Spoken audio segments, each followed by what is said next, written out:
आज की जो वीडियो हमारे पास रहने वाली है अगले वाले टॉपिक पर, इससे पहले हमने जो वीडियो बनाई थी वो हमारे पास चैप्टर नंबर 2 पे थी। उम्मीद है उससे आपको समझ में आया होगा अच्छा खासा। तो अब हम चलते हैं आगे वाले चैप्टर पे।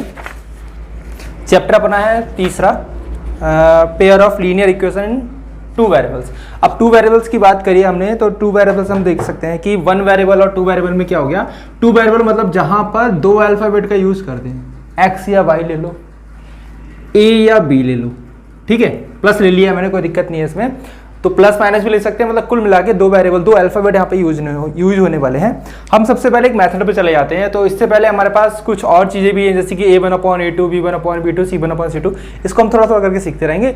फिलहाल हम चल रहे हैं एक्सरसाइज पर और एक क्वेश्चन उठाते हैं सब्स्टिट्यूशन मेथड का, प्रतिस्थापन विधि का, कि प्रतिस्थापन विधि से किसी भी चीज़ को या किसी भी इक्वेशन को सॉल्व कैसे किया जाता है।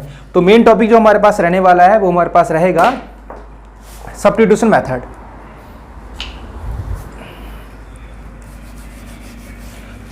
तो एक क्वेश्चन ले लिया है यहाँ पर। क्वेश्चन है हमारे पास एक्सरसाइज 3.3 का, पुरानी बुक है ये, नई वाली में 3.2 हो सकता है। x plus y equals to 14 and x minus y equals to 4। तो 2 इक्वेशन हमको दे रखी है, हमसे कहा है कि solve the following pair of linear equation by the substitution method. Paper में जरूरी नहीं कि मेथड के नाम से ही आए, ठीक है। तो पेपर में एलिमिनेशन मेथड भी आ सकता है, सब्स्टिट्यूशन मेथड किसी मेथड से आप कर सकते हो, लेकिन फिलहाल एक मेथड है तो हम उसको समझने की कोशिश करते हैं कि हालांकि इसमें होता क्या है, ठीक है। तो इसको दे दिया इक्वेशन नंबर हमने फर्स्ट, इक्वेशन नंबर सेकंड।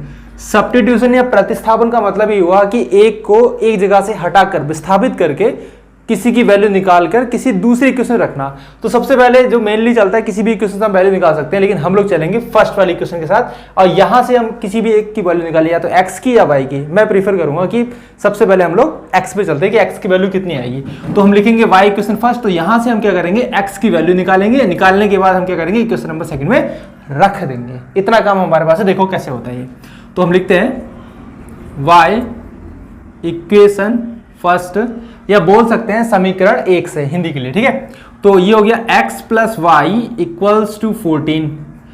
देखो प्लस का y उधर जाएगा तो ये हो जाएगा माइनस का y।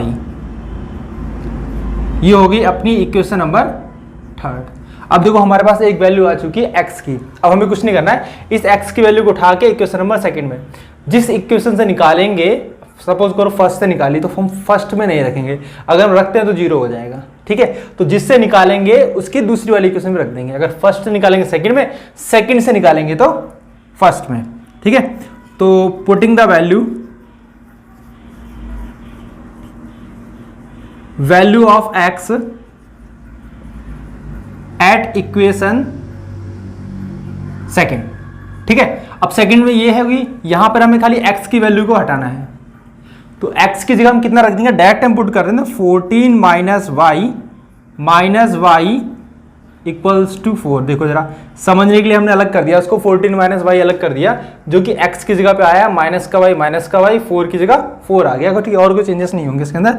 तो 14 minus y equals to 4।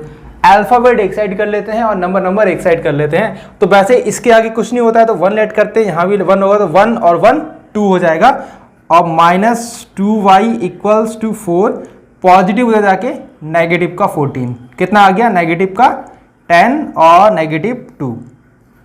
Multiply में होता तो हमको पता ही है कि ये आता है डिवाइड में, माइनस से माइनस कट जाएगा और 2 5 जा 10, मतलब कुल मिलाकर जो हमारे पास x की y की वैल्यू आ गई है वो कितनी आ गई है, 5। क्वेश्चन अभी खत्म नहीं हुआ यहाँ पर। अभी हमें क्या करना है, y की तो निकल गई है, लेकिन हमको x की वैल्यू भी निकालनी पड़ेगी। तो इसके लिए हम कुछ नहीं करेंगे, इस y की वैल्यू को उठाएंगे और उठा के इक्वेशन नंबर 3 में रख देंगे, y की वैल्यू आ जाएगी। देखो जरा कैसे होता है।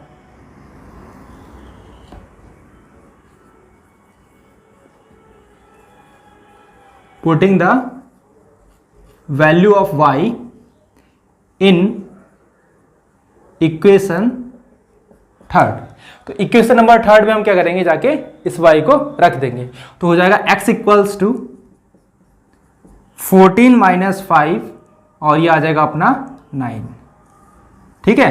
तो इस तरह से हमारे पास x की वैल्यू आ गई 9 और y की वैल्यू आ गई 5।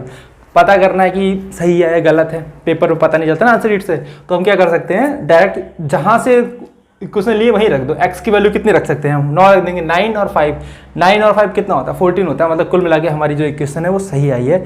चेक करने के लिए इन दोनों को जहाँ से लिया वहीं जाके रख दो, चाहे इस पे रख दो चाहे इस पे रख दो, बराबर ही आंसर आने वाला है। ठीक है, तो ये हमारे पास रहा एक्सरसाइज 3.3 का question number first, elimination sorry substitution method से हमने क्या करा, इसको सॉल्व कर दिया। इसी तरह से एक दो क्वेश्चन और लेते हैं हम लोग, देखते हैं किस किस तरह से होता है। ठीक है।